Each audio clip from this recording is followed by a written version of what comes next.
시청자 여러분 안녕하십니까, 천상철입니다. 자, 홍 의원님. 네. 사실 국민의힘은 대전에서 6석이 있는데 지금 한 석도 못 갖고 있습니다. 만약에 입당을 하게 되면 대전에 한 석을 국민의힘이 갖게 되는 건데 어떠세요? 들어오게 되면 박수 칠 일입니까?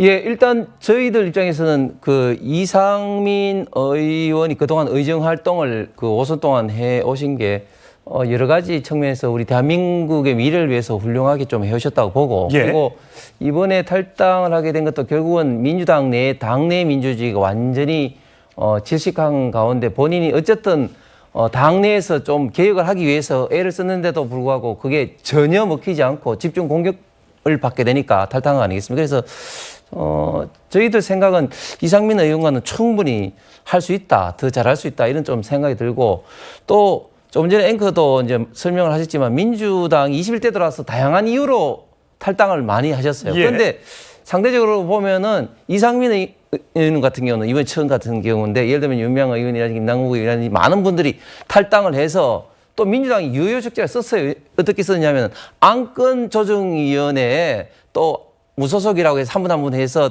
민주당이 요구하는 어떤 그런 법안을 통과하는데 유용하게 썼는데, 이상민 의원 같은 경우는 지금까지의 탈당하고는 완전히 결이 다른 탈당인 것 같습니다. 그렇게 보시는군요. 자, 이상민 의원이 과연 어떤 선택을 하게 될지. 네, 홍 의원님. 네. 이낙연 전 대표가 남 비난하려면 내가 먼저 깨끗해야 된다. 이재명 대표를 겨냥했다고 봐야 되겠습니까? 예, 그렇습니다. 100% 이재명 대표고, 사실 이낙연 전 총리 대표께서 계속 어떤 도덕성 문제를 뭐 그 이전부터 계속 강조를 해 오셨죠. 예. 제 기억만 하더라도 국회의원 때도 이런 말씀을 이제 많이 하셨는데, 사실 이낙연 대표께서 경선에 지시고 난 다음에 이제 미국 가서 6월 달에 이제 입국하면서 계속해서 제가 생각할 때 물 밑에서 당 개혁이라든지 이런 어떤 쓴소리 조언을 많이 좀 하고 있는 걸로 알고 예. 있습니다. 그런데 그런 것들이 전혀 이제 먹히지는 않고 썩은 수박으로 개딸로부터 집중 공격을 본인뿐만 아니라 예. 어떤 본인이 지지하는 의원이라든지 세력들이 공격을 받으니까 이제 좀 뭐 심리적인 어떤 마음의 결정을 하신 것이 아닌가. 그러니까 지금 그 이낙연 대표 있던 원래 성정은 뭐 엄중낙연, 진중낙연 이런 어떤 별명이 붙을 정도로 굉장히 좀 신중하신 분인데, 저 정도의 어떤 발언이 나오신 거 보면, 그리고 특히 또 이낙연 대표를 따르는 어떤 민주주의 뭐 실천 행동인가요? 이렇게 원내에서는 이미 이제 신당의 움직임이 있고 하니까 제가 볼 때는 이낙연 대표가 아직까지 100%는 아니지만 여러 가지 선택의 기로 중에 탈당을 해서 신당을 만들려는 그런 어떤 움직임, 마음가짐은 확실하게 있는 것으로 지금 예. 여러 가지 상황을 봤을 때 보여집니다. 예. 그렇다면 자꾸만 이렇게 검사의 이름을 까고 검사의 좌표를 찍고 또 탄핵하려는 움직임은 그 수사를 막으려고 한다라고 국민의힘에서 주장하고 있는데, 그게 맞습니까? 예, 그렇습니다. 지금 탄핵을 통해서 이렇게 검사들을 집중적으로, 그것도 수원지검을 집중적으로 하는 것은 지금 이재명 대표의 쌍방울 대북 송금뿐만 아니라 지금 수원지검에서 수사하고 있는 것들 몇 건이 있습니다. 예.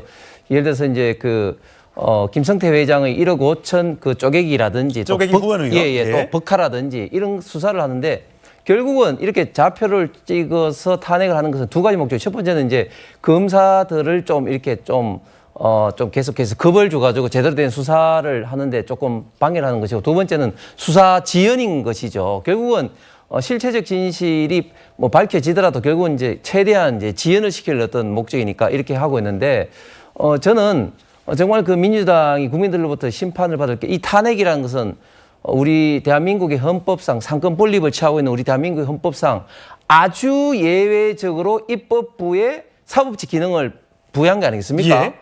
보통 만약에 이제 검사들의 이런 문제가 있다면 당연히 뭐 고소 고발을 해서 사법적 영역에서 뭐 수사라든지 행정적 영역에서 징계를 하면 되는 겁니다. 예. 그런데 굳이 지금 계속해서 탄핵으로 인해서 일해 나가는 것은 상권 분립을 규정한 이런 우리 대한민국의 이런 헌법 하에서는 굉장히 좀 직권남용하고 있는 것이고, 역대 어떤 그 국회에서 이렇게 탄핵을 남발한 적이 없었지 않습니까? 예. 그렇기 때문에 저는 이런 식의 과도한 탄핵, 방탄을 위한 어떤 탄핵 중독은 저는 국민들로부터 굉장히 비판을 받을 거라고 생각을 합니다. 이준석 전 대표는 늘 대구에서 한번 내가 승부를 보겠다. 어려운 지역인지 알지만 물론 뭐 본인이 대구에 어느 지역에 출마할지는 모르겠지만 지난번에 얘기할 때는 홍 의원님을 겨냥해서 그 지역으로 갈 수도 있다라는 얘기를 했던 것 같은데 어떻게 들으셨어요?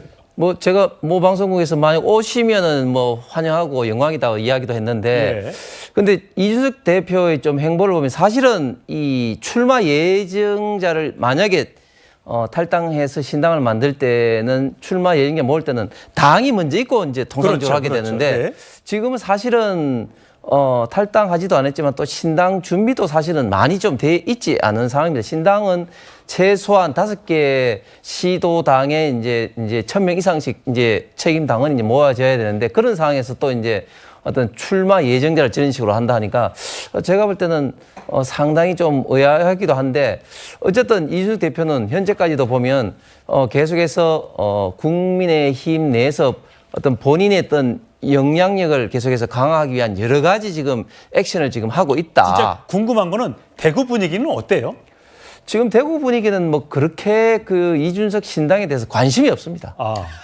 왜냐하면 대구는 잘 아시는 것처럼 저는 이제 문화적 코드가 나라, 의리, 예절 중시하는 그런 어떤 지역이라고 몇 번을 말씀드렸는데 지금 대통령 윤석열 정부가 대한민국을 위해서 열심히 하기를 가장 강력하게 바라고 있는 지역이고 그것이 여론조사상으로 뭐 일부는 약간은 좀 하락한 경향이 있지만 여전히 좀 가장 높게 나타나고 있는 지역인데 이런 어떤 지역에서 현재 어떤 윤석열 정부를 흔드는 이런 어떤 새로운 어떤 신당 출현 이런 것은 결코 지금 지역에서는 바라지 않고 있는 그런 상황입니다. 과연 송영길 전 대표를 비롯해서 제3당 추진 세력들 여러 사람이 거론되고 있는데 그들이 힘을 합칠 수 있을까요? 그럼 이준석 전 대표를 끌어들여서 지난번에 이제 조계사에서 그 북 콘서트 할 때 이준석 대표가 갔던 걸 아마 거기서 아마 얘기가 있었던 것 같은데 반윤연대 하면 우리 다 뭉치면 200석 만들 수 있지 않냐 이렇게 주장하는 것 같은데 현실 가능성이 있다고 보세요? 절대로 뭐 같이 할 수가 없는 분들이죠. 단지 이제 지금은 서로가 서로에게 좀 필요하니까 이제 뭐 때로 뭐 만나기도 만나고 하는데 송영길 전 대표 같은 경우 그래도 한동훈 장관을 건방진 놈 어린 놈 가다가 그래도 장관이라는 이름을 좀 붙이는 게 좀 나아졌는데 제가 볼 때는 송영길 전 대표가 지금 조금 제정신이 아니신 것 같아요. 지금 하시는 건 너무 나가시고 홍 의원님 그건 너무 나가시고 하시는 말씀 하나 나가 보면은 좀 이상한 말씀. 아니 윤석열 탄핵당 이게 말이 지금 되는 겁니까? 이게 그래도 전제 일당의 당 대표의 5선 의원의 인천광역시장까지 하신 분이 그리고 지금 그렇게 원하시는 검찰 출두를 곧 앞두고 있는데 지금 앞에서 많은 분들이 지금 이제 본인의 당대표 그 관계 때문에 지금 이제 구속되거나 수사받고 있고 지금 드디어 가장 어떤 몸통이라고 할 수 있는 송영길 본인이 지금 이제 조사를 받으려고 하는데 이런 어떤 상황에서도 정말 자숙하고 정말 부끄러워할 생각은 하지 않고 이렇게 그 어처구니 없는 저런 어떤 주장을 하고 계시는 게 저는 그래서 그렇게 말씀을 좀 드린 겁니다. 뉴스톱10 마치겠습니다. 저는 다음 주 토요일 5시 40분에 돌아오겠습니다. 고맙습니다.